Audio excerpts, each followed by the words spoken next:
கோபி சுதாகருடைய அந்த சொசைட்டி பரிதாபங்களுக்கு பிறகு ஒரு மிகப்பெரிய தாக்கத்தை ஏற்படுத்திருக்குன்னு சொல்லலாம். வரவேற்பும் இருக்குது, அதே சமயம் எதிர்ப்பும் இருக்குது அப்படின்னு சொல்லலாம். இந்த எதிர்ப்பவர்கள் என்ன பண்ணியிருக்கிறாங்க அப்படின்னா, பல இடங்கள்ல வந்து எங்களுடைய மனங்களை புண்படுத்துகிறார்கள், இவருடைய யூடியூப் சேனலை தடை செய்ய வேண்டும் அப்படின்னு சொல்லி பல இடங்கள்ல வழக்கு பதிவு செஞ்சிருக்காங்க. எப்படி பாக்குறீங்க? யார் மனதை புண்படுத்தினாங்கிறது எனக்கு புரியல. சமுதாயத்தில் ஒரு மாற்றம் வேண்டும், அதாவது மூட நம்பிக்கைகளுக்கு எதிராக, அந்த சாதிய வன்மத்திற்கு எதிராக இளைஞர்கள் போயிடக்கூடாது அப்படின்னு ஒரு அவேர்னஸ் கொடுத்துருக்காங்க. அது குறிப்பிட்டு எந்த சாதியும் அவங்க வந்து சொல்லலை. சாதியை வைத்து பிளப்பு நடத்தக்கூடியவர்கள், சாதியை வைத்து அந்த இளைஞர்களை தவறான வழியில் நடத்தக்கூடியவர்களுக்கு ஒரு ஒரு சட்டையர் மாதிரி அவங்க பண்ணியிருக்காங்க.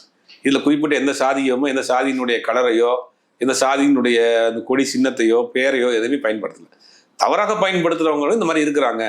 ஒரு காலத்தில் சாதி சங்கங்கள் இருந்துச்சு, சாதி சங்கங்கள் இருந்தாங்க, சாதி தலைவர்கள் இருந்தாங்க.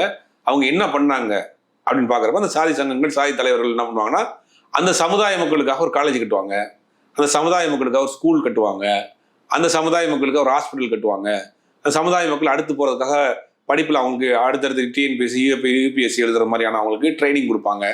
அந்த சமுதாய மக்களுடைய வளர்ச்சிக்காக சாதி சங்கங்களும் சாதி தலைவர்களும் இருந்தாங்க. இன்னைக்கு என்ன நடக்குது அப்படின்னு பார்க்குறப்ப சிலர் குற்ற பின்னணி உள்ள நபர்கள் என்ன பண்ணுறாங்கன்னா, அவருடைய அடையாளங்களை வரைத்துக் கொள்வதற்காக சாதியை ஒரு கேடயமாக பயன்படுத்திக்கிறாங்க.